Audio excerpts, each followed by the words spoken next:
नमस्कार जय जगन्नाथ दर्शक बंधु एसपी एस्ट्रोलॉजी ओडिशा चैनल प्रसारित मासिक राशिफल कार्यक्रम को आपण मानक स्वागत।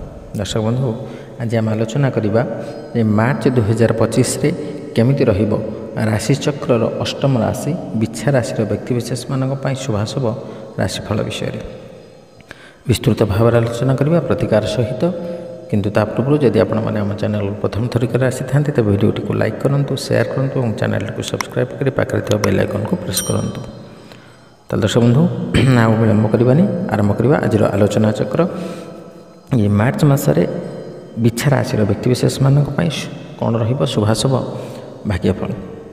दर्शक बंधु ये बिच्छा राशि जार अधिपति ग्रह होउछन्ति मंगल यार शुभवार रविवार मंगलवार घातवार शुक्रवार शुभ संख्या 139 शुभ रंग गोलापी नाली। दर्शक बंधु ए बिच्छा राशि मार्च मसरे कौन रोचर्य ग्रह स्थिति तापर नजर पकई नवा। वृष राशि रे बृहस्पति मिथुन राशि रे मंगल कन्या राशि रे केतु कुंभ राशि रे रवि बुध शनि मीन राशि रे शुक्र राहु अधिष्ठान करुछन्ति। समय अनुसार ग्रह मानकर स्थिति परिवर्तन हो पारे। दर्शक बंधु ये गोचरीय ग्रह स्थिति को नजर रखी आम यह आलोचना करें मार्च मासिक राशिफल 2025 अनुसार यही मास सामान्य भाव में आपण कि अधिक परिश्रम आणिब और मिश्रित परिणाम देव। यही परिणाम हाराहारी ठारू टिके अधिक उत्तम फल आपन को प्रदान करिवो। आपणकर लग्न किंबा राशि स्वामी ग्रह मंगल यही मासरे संपूर्ण भाव अष्टम घरे रहिबे जहाँ मंगलंक पाई भल स्थिति नुहे। आपणकर क्यारियर घरर स्वामी यही मासरे क्रमशः चतुर्थ और पंचम घरे रहिबे। सूर्य ग्रहंक पाई यही दुईटी स्थान अनुकूल मध्य नुहे। चतुर्थ घरे सूर्य रही दशम घर को देखिए जहाँ मझे मझे कार्यक्षेत्र संबंधित मामलें टिके साहाय्य मिल पारे। शिक्षा दृष्टि मार्च मास सामान्य भाव में भल परिणाम देव। यही मास आपणकर चतुर्थ घरर स्वामी शनि चतुर्थ घरे रहिबे। शनिंकर गोचर चतुर्थ घरे भल कहुब ना कारण यही मासरे बृहस्पतिंकर नक्षत्र रहिबे और बृहस्पति उच्च शिक्षार कारक ग्रह। अतः टिके अधिक परिश्रम करुवा विद्यार्थींकर यही मासरे भल परिणाम मिलिबो। मार्च मासिक राशिफल 2025 अनुसार पारिवारिक मामलें यही मास सामान्य भाव में आपण को अनुकूल परिणाम दे पारे। आपणकर द्वितीय घरर स्वामी बृहस्पति सप्तम घरे गोचर करिवे। यह एक अनुकूल गोचर अटे। बृहस्पति यही मासरे चंद्रमांकर नक्षत्र रहिबे। फलस्वरूप परिजनक सहित आपणकर भावनात्मक भावना रहिबो और संपर्क दृढ़ हेबो। मार्च मास पई जदि आपणकर प्रेम संबंध विषय रे कहिबा तेबे आपणकर पंचम घरर स्वामी बृहस्पतिंकर स्थिति बहुत अनुकूल देखा जाउछि। बृहस्पति पंचम घरर स्वामी होई सप्तम घरे रहिबे और सप्तम घरर स्वामी होई शुक्र उच्च अवस्था पंचम घरे रहिबे। यही दुईटी स्थिति प्रेम संबंध पाई बहुत अनुकूल कहुब। मार्च मासिक राशिफल 2025 अनुसार आर्थिक मामलें यही मास आपणकर लाभ घरर स्वामी बुधंकर स्थिति दुर्बल अच्छी। बुध लाभ घरर स्वामी होई लाभ घर को देखिए। यह अनुकूल स्थिति अटे। यहीपरि स्थिति रे बुध आपण को लाभ देवा स्थिति रे रहिबे किंतु स्वयं दुर्बल होइथिबारु पर्याप्त मात्रा भल लाभ मिल पारे नाही। स्वास्थ्य दृष्टि मार्च मास आपण को टिके दुर्बल परिणाम दे पारे। आपणकर लग्न किंबा राशि स्वामी ग्रह मंगल यही मासरे अष्टम घरे गोचर करेंगे।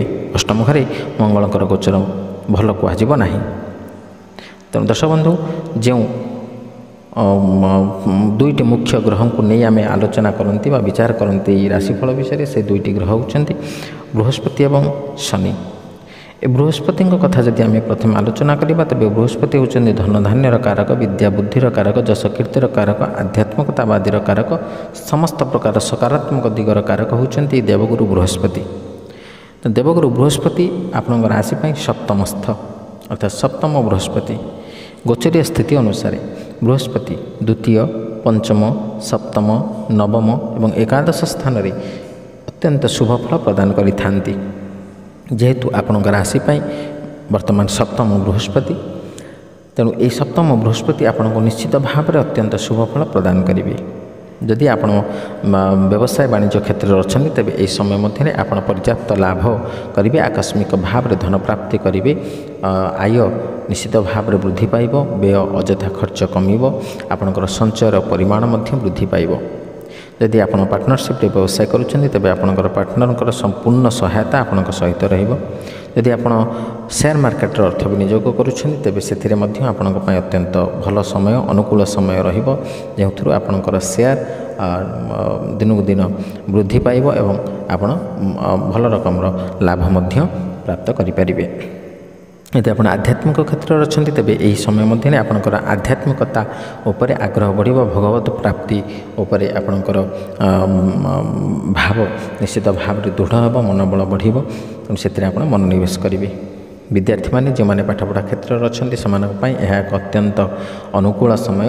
ଆପଣଙ୍କର ପାଠପଢ଼ାରେ ପରିଶ୍ରମ ଅନୁସାରେ ଫଳ ନିଶ୍ଚିତ ଭାବରେ ପାଇବେ ଏବଂ ପାଠପଢ଼ାରେ ଆଗ୍ରହ ବଢ଼ିବ, ନୂଆ ନୂଆ ଶାସ୍ତ୍ରକୁ ଅଧ୍ୟୟନ କରିବାର ଇଚ୍ଛା ଆପଣଙ୍କ ପାଖରେ ନିଶ୍ଚିତ ଭାବରେ ଉଦ୍ବେଗ ହେବ ଏବଂ ତାକୁ ମଧ୍ୟ ଆପଣ ସଫଳତାର ସହିତ ସମାପ୍ତ କରିପାରିବେ। ଯେଉଁମାନେ ଦେଉଛନ୍ତି ବିଭିନ୍ନ ପ୍ରକାରର ଇଣ୍ଟରଭ୍ୟୁ ଦେଉଛନ୍ତି ବା ଏକ୍ଜାମ୍ ଦେଉଛନ୍ତି ସେଥିରେ ମଧ୍ୟ ସଫଳତା ଆପଣଙ୍କୁ ବୃହସ୍ପତି ନିଶ୍ଚିତ ଭାବରେ ଦେବେ ଏବଂ ଯେଉଁମାନେ ଯଶ କୀର୍ତ୍ତି ଅର୍ଜନ କରୁଛନ୍ତି ସେମାନଙ୍କ ପାଇଁ ମଧ୍ୟ ଏହା ଏକ ଉତ୍ତମ ସମୟ। ଯଶ ବୃଦ୍ଧି ପାଇବ, କୀର୍ତ୍ତି ମଧ୍ୟ ବୃଦ୍ଧି ପାଇବ ଏବଂ ଯେଉଁମାନଙ୍କର ବିବାହ ସମୟ ହୋଇସାରିଛି, ଉପଯୁକ୍ତ ବୟସ୍କ ଯୁବକ ଯୁବତୀମାନେ ସେମାନଙ୍କର ବିବାହ ମଧ୍ୟ ଏ ମାସରେ ସମ୍ପନ୍ନ ହୋଇପାରେ। ସପ୍ତମ ବୃହସ୍ପତି ନିଶ୍ଚିତ ଭାବରେ ବିବାହ ଜନିତ ସମସ୍ୟାର ସମାଧାନ ମଧ୍ୟ କରିବେ। ଦ୍ୱିତୀୟରେ ଯଦି ଆମେ ଶନିଙ୍କ କଥା ଆଲୋଚନା କରିବା ତେବେ ଶନି ହେଉଛନ୍ତି ସତ୍ୟର ଦେବତା, ନ୍ୟାୟର ଦେବତା। ତେଣୁ ଯଦି ଆପଣ ସତ୍ ମାର୍ଗରେ ଅଛନ୍ତି, ସତ୍ ପଥରେ ଚାଲୁଛନ୍ତି, ସତ୍ସଙ୍ଗ କରୁଛନ୍ତି ତେବେ ନିଶ୍ଚିତ ଭାବରେ ଶନି ଆପଣଙ୍କୁ ପ୍ରତ୍ୟେକ କ୍ଷେତ୍ରରେ ସାହାଯ୍ୟ କରିବେ। ତେବେ ଶନି ଆପଣଙ୍କ ରାଶି ପାଇଁ ଚତୁର୍ଥ ଭାବରେ ରହୁଛନ୍ତି। ତେଣୁ ଶନି ଗୋଚରୀୟ ସ୍ଥିତି ଅନୁସାରେ 4ଟି ସ୍ଥାନରେ ଶୁଭଫଳ ପ୍ରଦାନ କରନ୍ତି, ତୃତୀୟ, ଷଷ୍ଠ, ଦଶମ ଏବଂ ଏକାଦଶ। କିନ୍ତୁ ଆପଣଙ୍କ ରାଶି ପାଇଁ ଚତୁର୍ଥ ସ୍ଥାନରେ ରହୁଥିବାରୁ ଅନ୍ୟ ଗ୍ରହଙ୍କ ଜ୍ୟୋତି ଦୃଷ୍ଟିରୁ ଶନି ଆପଣଙ୍କୁ ଶୁଭ ଫଳ ପ୍ରଦାନ କରିବେ ବା ମଧ୍ୟମ ଫଳ ପ୍ରଦାନ କରିବେ, କିନ୍ତୁ ଚତୁର୍ଥ ସ୍ଥାନରେ ଥିବା ଶନି ଆପଣଙ୍କୁ କର୍ମକ୍ଷେତ୍ରରେ ସାମାନ୍ୟ ରୂପରେ ସମସ୍ୟା ଦେଖା ଦେଇପାରେ। ଆପଣଙ୍କର ଉଚ୍ଚପଦସ୍ଥ କର୍ମଚାରୀଙ୍କ ଠାରୁ ଆପଣ ସାମାନ୍ୟ ଭାବରେ ମାନସିକ ନିର୍ଯାତନା ପାଇପାରନ୍ତି, କର୍ମକ୍ଷେତ୍ରକୁ ନେଇ ଆପଣ ରହିପାରନ୍ତି, ସମସ୍ୟା ଭିତରେ ରହିପାରନ୍ତି ଏବଂ ଯେଉଁମାନେ ନୂତନ ଭାବରେ କର୍ମପ୍ରାପ୍ତି ନିମନ୍ତେ ଆବେଦନ କରୁଛନ୍ତି ସେମାନଙ୍କ ପାଇଁ ମଧ୍ୟ ଏହି ସମୟଟି ଅନୁକୂଳ, ପୂର୍ଣ୍ଣ ମାତ୍ରାରେ ଅନୁକୂଳ ହୋଇନପାରେ। ଆପଣ ଯଦି ନିରନ୍ତର ଭାବରେ ପ୍ରଚେଷ୍ଟା କରୁଛନ୍ତି ତେବେ ସାମାନ୍ୟ ବିଳମ୍ବ ହୋଇପାରେ, କିନ୍ତୁ ନିଶ୍ଚିତ ଭାବରେ ଶନି ଆପଣଙ୍କୁ କର୍ମପ୍ରାପ୍ତି କରାଇବେ ଏବଂ ଆପଣଙ୍କର ବନ୍ଧୁବାନ୍ଧବ ଜନିତ ବା ପରିବାର ବର୍ଗଙ୍କ ଜନିତ ସାମାନ୍ୟ ପୀଡ଼ା ଆପଣ ଅନୁଭବ କରିପାରନ୍ତି। ଦର୍ଶକ ବନ୍ଧୁ, ଯେଉଁ ଶୁଭାଶୁଭ ରାଶିଫଳ ବିଷୟରେ ଆମେ ଆଲୋଚନା କଲେ, ସେହି ଅଶୁଭ ଫଳକୁ ପରିତ୍ୟାଗ କରି ଶୁଭ ଫଳ ପ୍ରାପ୍ତ କରିବା ନିମନ୍ତେ ଆମେ କେତେ ଗୁଡ଼ିଏ ପ୍ରତିକାର ବିଷୟରେ ମଧ୍ୟ ଆମେ ଆଲୋଚନା କରିବା। ସେ ପ୍ରତିକାର ଗୁଡ଼ିକ ହେଉଛି ଆପଣ ଶନିଙ୍କର କୋପରୁ ରକ୍ଷା ପାଇବା ପାଇଁ ହେଲେ ଓಂ ହନୁମତେ ନମଃ ଏ ମନ୍ତ୍ରକୁ ପ୍ରତିଦିନ 27 ଥର ହେଉ ବା 54 ଥର ହେଉ ଜପ କରନ୍ତୁ ସ୍ନାନ ପରେ, କିମ୍ବା ହନୁମାନ ଚାଳିଶା ପାଠ କରନ୍ତୁ, କିମ୍ବା ବଗଳାମୁଖୀଙ୍କୁ ଦର୍ଶନ କରନ୍ତୁ, ସାମାନ୍ୟ ପୂଜା ଅର୍ଚ୍ଚନା ମଧ୍ୟ କରିପାରିବେ ବା ଶିବଙ୍କୁ ଦର୍ଶନ କରନ୍ତୁ। ସୋମବାର ଦିନ ଆପଣଙ୍କର ନାଁ ଏବଂ ଗୋତ୍ରରେ କ୍ଷୀର ଲାଗି କରନ୍ତୁ ବା ଗଙ୍ଗାଜଳ ଲାଗି କରନ୍ତୁ, କିମ୍ବା ମନ୍ଦିରରେ ଗୁଡ଼ ଓ ଚଣା ଡାଲି ଦାନ କରନ୍ତୁ। ଦେଖିବେ ନିଶ୍ଚିତ ଭାବରେ ଆପଣ ଶୁଭଫଳ ପ୍ରାପ୍ତ କରିବେ। ଦର୍ଶକ ବନ୍ଧୁ, ଆଶା କରେ ଭିଡ଼ିଓଟି ଭଲ ଲାଗିଥିବ। ଯଦି ଭଲ ଲାଗିଛି ତ ଭିଡ଼ିଓଟିକୁ ଲାଇକ୍ କରନ୍ତୁ, ସେୟାର କରନ୍ତୁ ଏବଂ ଆପଣଙ୍କର ସୁଚିନ୍ତିତ ମତାମତ ଦେବାକୁ ଜମା ଭୁଲନ୍ତୁନି। ଆଜି ପାଇଁ ବିଦାୟ ଦିଅନ୍ତୁ। ରହିଲି, ନମସ୍କାର, ଜୟ ଜଗନ୍ନାଥ।